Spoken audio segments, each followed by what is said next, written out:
and we're live. I get. Yeah, we're live. Okay.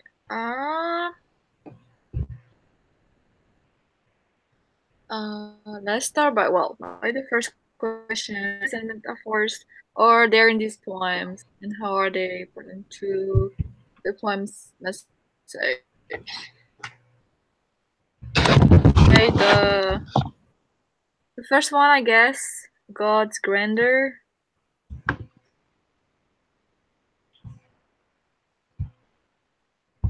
Okay, I'm ready.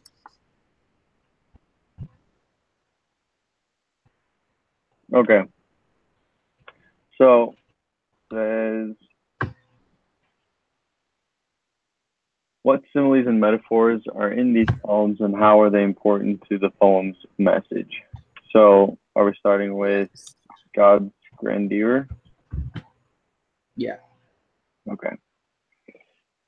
Okay.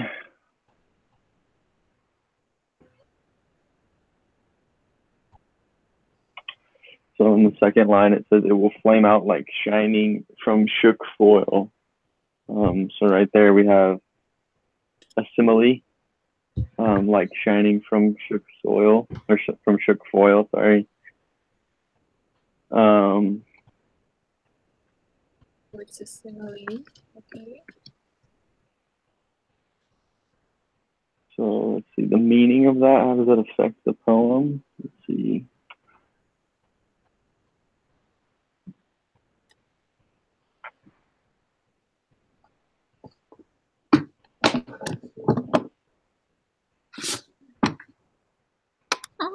Then the line after that, it says, it gathers to a greatness like the ooze of oil. There's another simile, and then it says crushed.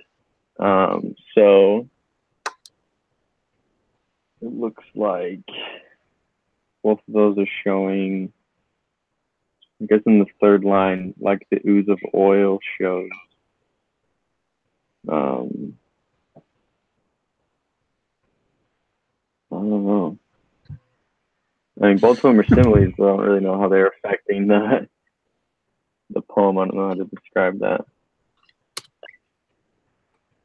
How are they important to the poem's message? So,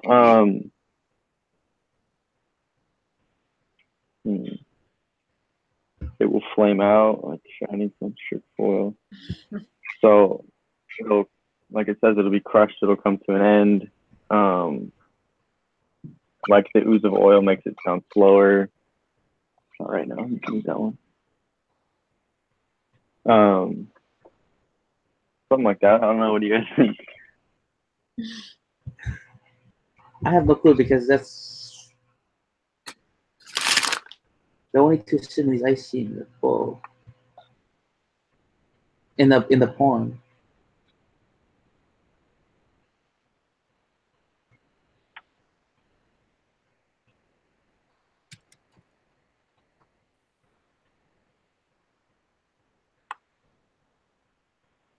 Yeah, that's true.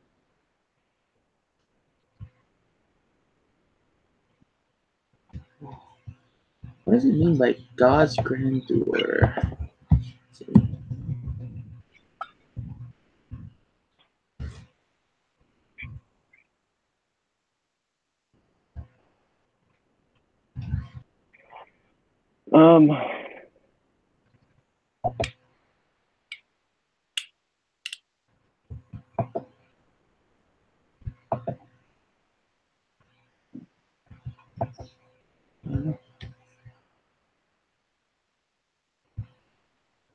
Tough. I don't even know. The only thing I can think of, it says shook foil and ooze of oil. I mean, like it says crushed. I mean, all those things make you think that it's like, I guess, destroyed or broken. It says crushed. That's the example that it gives us. I don't know. That's all I can really think of.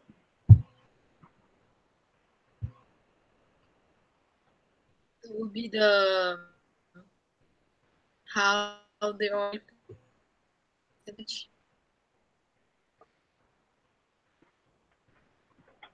I didn't hear what you said. We say that again. So what did you just say? Is it for how are they important to the message? Second part of the question. Yeah, I think it wants us to look at a specific part and then discuss why it's I'm important just to the asking. message. Yeah, that's only one question. I think.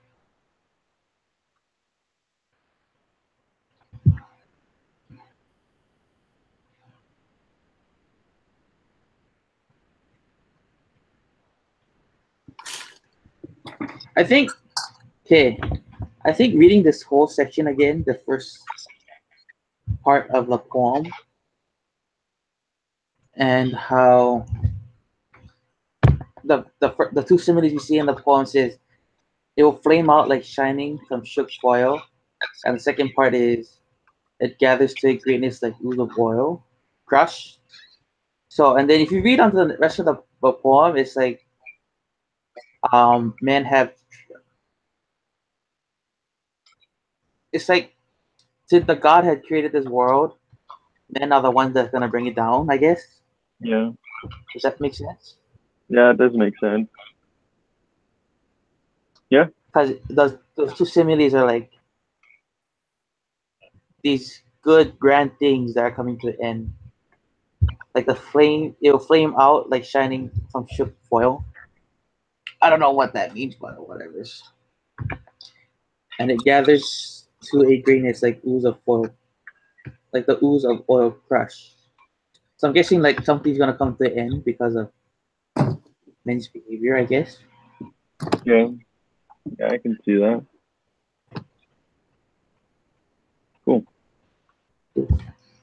Okay. So in the other poem, The long one. Burn Hill, yeah, there's a lot more in I this. think I think Burn here. everyone has a simile or a metaphor. Yeah. So let's just pick some, I guess, that are the most important and talk about those and how they affect the poem. Yeah. Okay.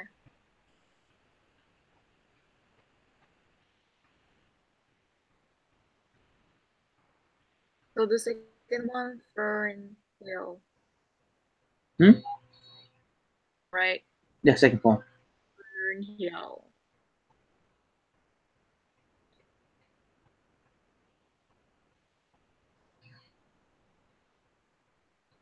In the second line, it says about the wilting house and happy as the grass was green. That kind of portrays a happier image, like it says happy and green grass is always a good sign. Um, so that kind of puts that image in your mind, kind of like a upbeat, happier image. Mm-hmm.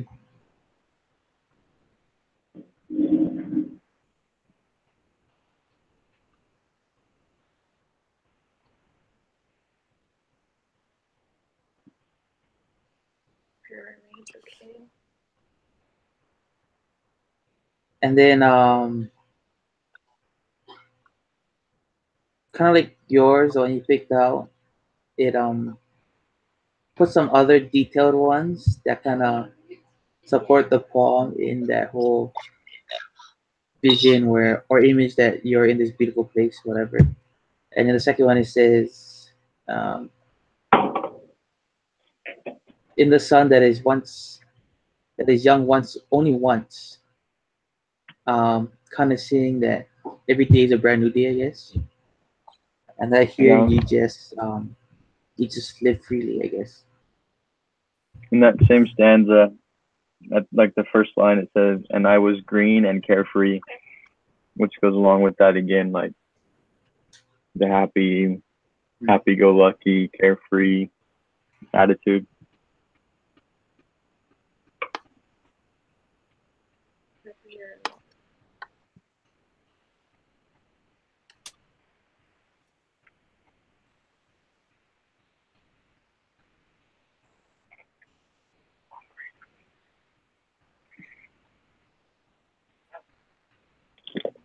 Is that all? Yeah. Yeah,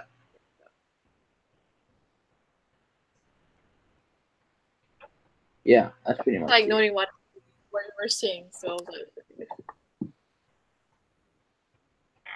Yeah, this whole poem pretty much talking about this like wonderful place where you live freely and stuff like that.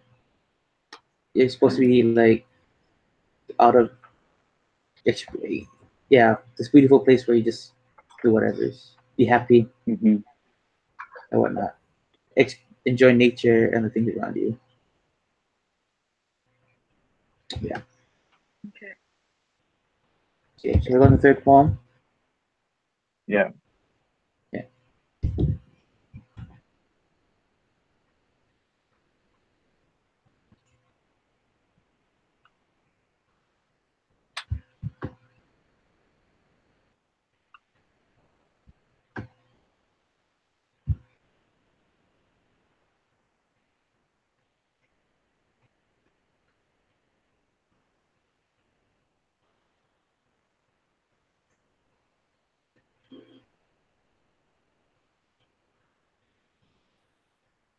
This poem is all about metaphors. Yeah. I don't get this because this poem, I don't know if it's supposed to be like happy or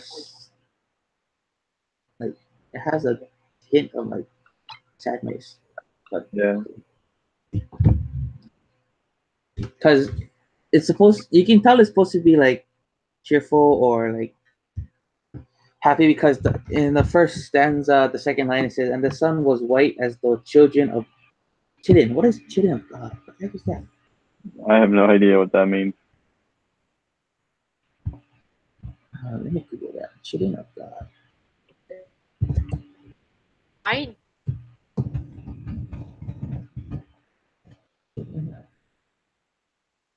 it says or rebuke. Yeah. Chastise. Chastise. Okay. Okay, never mind then. I thought it was children of God. Never mind. So maybe it does have more of a sadder feel to it. Maybe because Okay. the next line says, "And a few leaves on the starting sod and ash." Like, great. Oh, Um, in the third stanza, it says the smile on your mouth was the deadest thing alive enough to have strength to die. A grin of bitterness swept thereby like an ominous bird a wing. Um, I guess that goes along more with what we were saying. The smile on your mouth was the deadest thing. Um, kind of doesn't have feeling. There's like no emotion there. Everything is kind of just like gray. yeah.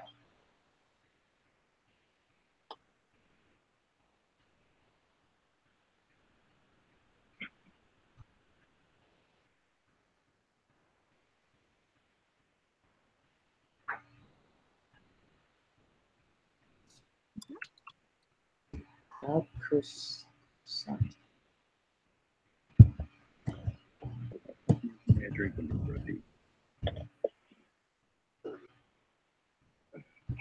Huh.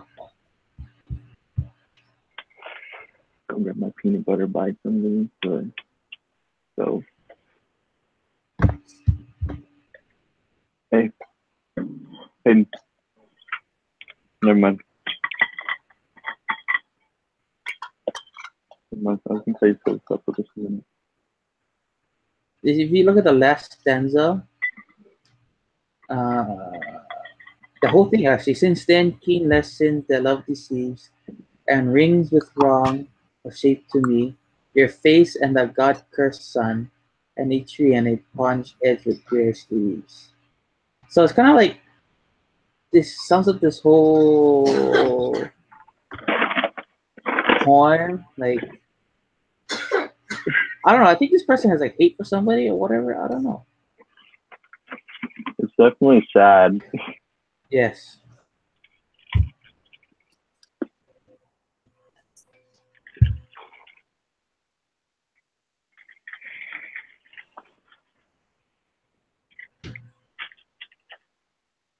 I don't know, I think all the metaphors in this poem are comparing this person to the saddest things that the writer can think of.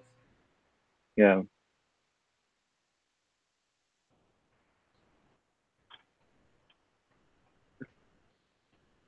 I don't know.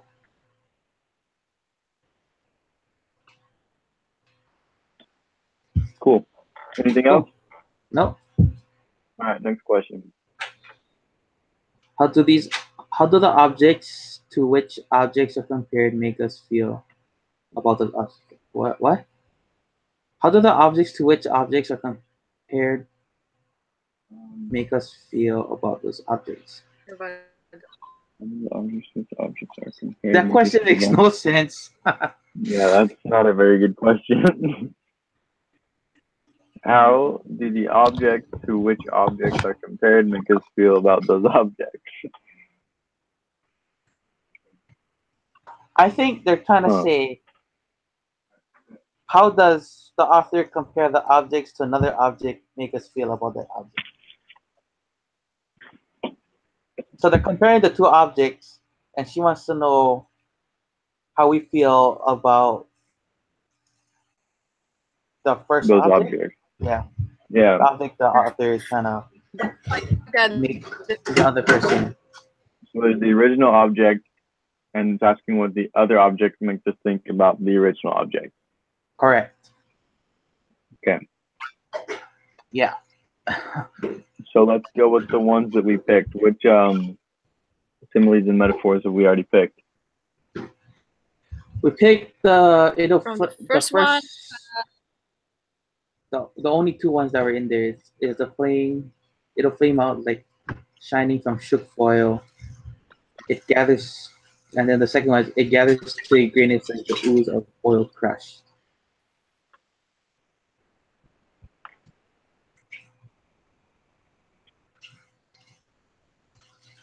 I don't get it what he means by shining of shook foil. You guys know what that means? Which one? The first simile. It'll flame out like shining of shook from shook foil. Do you know shining from shook foil? I don't know what that means. All I can think of is like, I'm thinking like somebody waving a piece of foil and the reflection. That's what I can see. I think like, like what you use to cook with, like the tin foil, and like Yeah, if you crinkle it up, it's all like it doesn't go back to normal. You know what I mean? yeah. That's what I think. I don't know. She said it'll flame out like shining from shook foil. So I don't know how that. I don't know.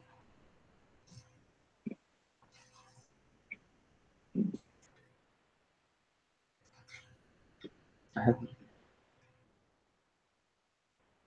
so how does the shook foil make us feel about the flame? Wait, is that what it's asking? The question? Yeah. Okay.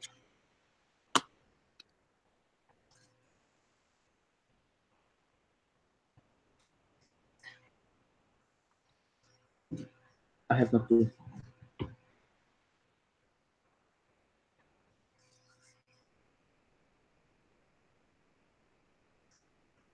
What was the question? How does the shook fall out to make us feel about the flame? Hmm?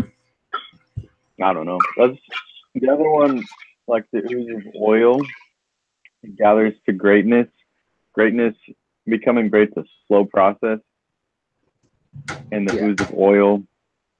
I mean, it's not a quick process, so I guess that helps support that. I guess so. Because oil is not like it's free flowing, but doesn't flow as fast as water. Yeah, So it gathers to greatness, so it takes time to achieve greatness. I guess.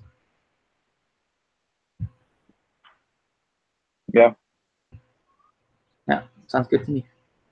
cool. Next poem. Okay.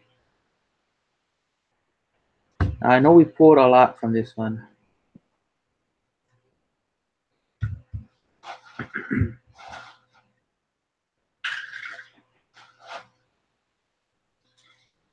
So I think the one I'm gonna stick with the one I chose, which is in the sun that is young only once. So it's kind of saying that the young once only makes the sun like there's a new sun every day. Like the yeah, that's kind of what I'm saying.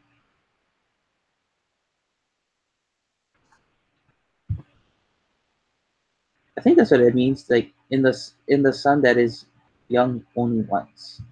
Yeah, So like the sun is reborn every day with the sunrise.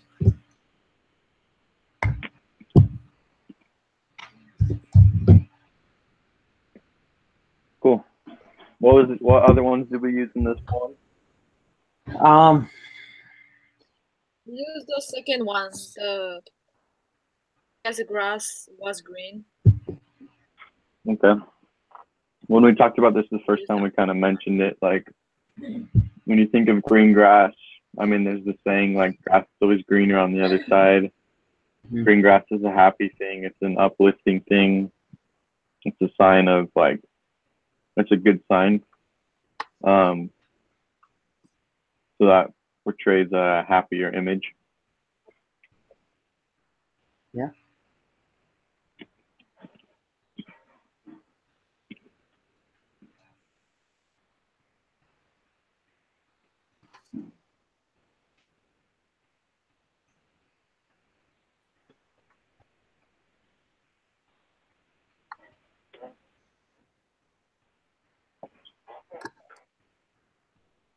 Cool. okay. The Anything else? last one. No,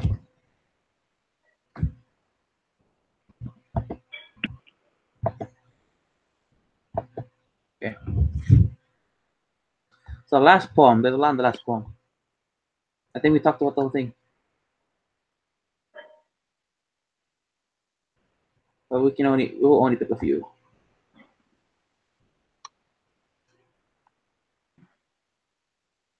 I think the first one we looked at was, and the sun was white as though children of God. So I don't know how the sun can be chastised of God, but maybe they're not talking about the sun. Maybe they're talking about the moon. But we don't see the sun as white,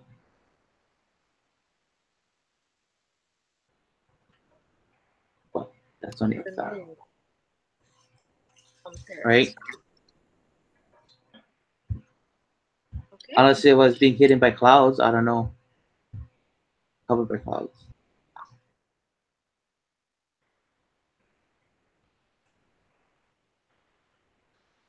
What do you think? Um,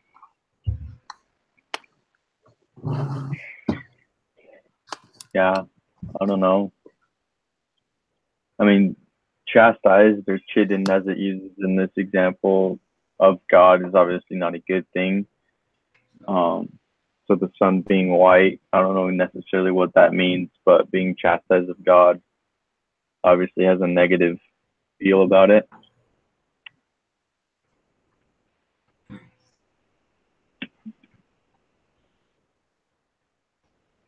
Okay. And then I know we talked about the smile on your mouth was the deadest thing.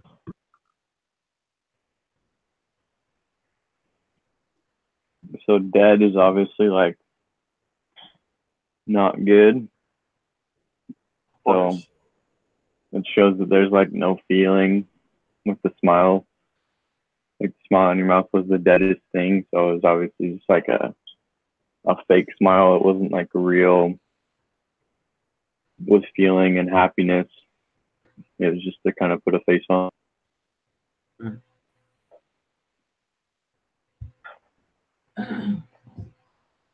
Yeah.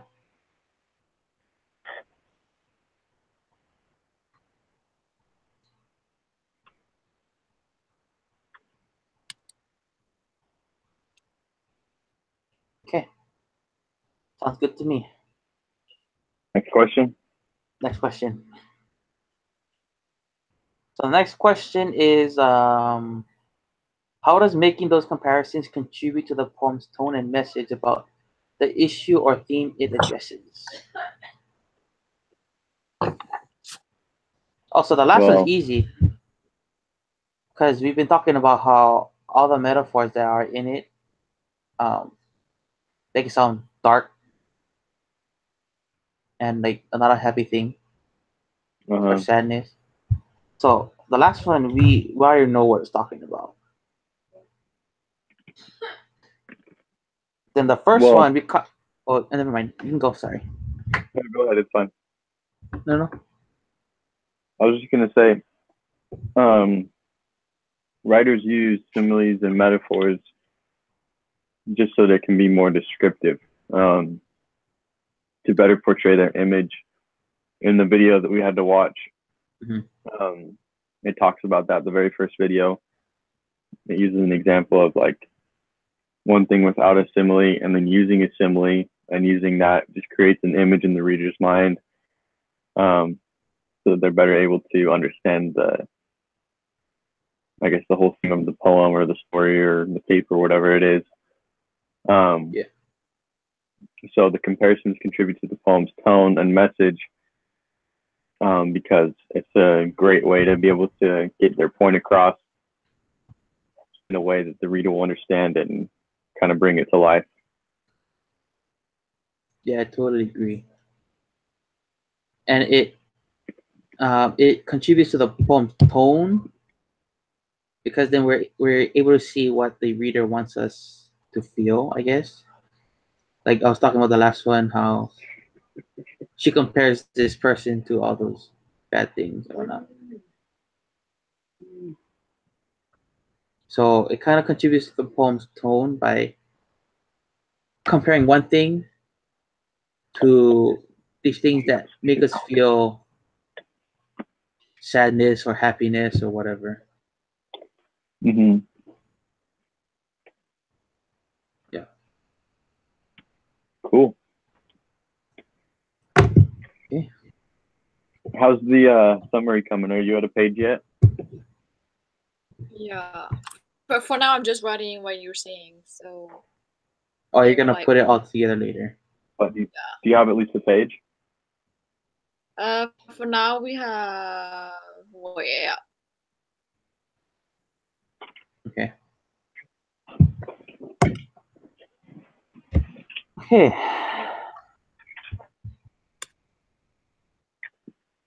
If that's the So are we good? case, yeah. Our next discussion is Thursday, the first. Cool. Yeah, Um. 8 o'clock? Thursday. Thursday 8 o'clock. Yes, Thursday at 8 o'clock is fine. Cool, let's do Yes. it. At Okay. 8. All right, so Pona, are you going to send the video? And Kahanu? Is that your name? Yeah, you got it. Kahanu, sweet. Can you Yeah. send the So paper in? so it has to be like a big notes format, right? It's like No, I think she wants a it under big like a essay. yeah, Okay. yeah, yeah. Cool. Well, see you guys on Thursday. Okay. Bye.